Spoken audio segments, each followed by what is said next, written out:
Installé dans une des plus anciennes maisons de Salis de Béarn, le musée du sel et des traditions béarnaises vient de faire peau neuve. Visite guidée avec François Busson.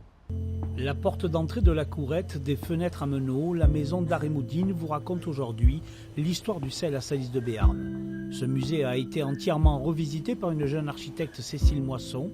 De nombreux vestiges, des documents personnels permettent de cheminer à travers les âges. On découvre ainsi que les Salisiens façonnaient le sel sur des padères en plomb. C'était à la maison qu'on faisait le sel. On allait chercher les tirs à douce.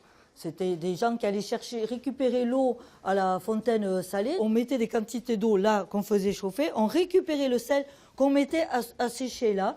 Et c'est comme ça qu'on récupérait le sel. Et surtout la fleur de sel, c'est l'élément le plus important du sel.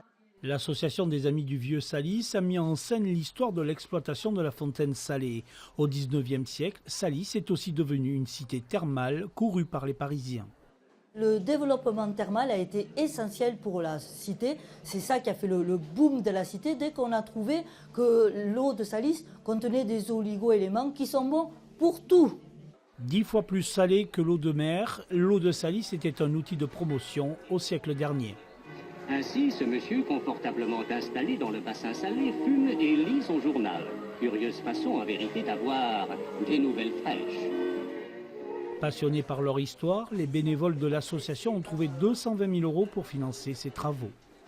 On a de riches collections au musée apportées par nos anciens, mais qui méritaient d'être mis au goût du jour pour plaire à la clientèle d'aujourd'hui. Le Salais, rivière qui traverse la ville, est à 2 pas du musée. Des visites historiques peuvent se faire en anglais et en béarnais.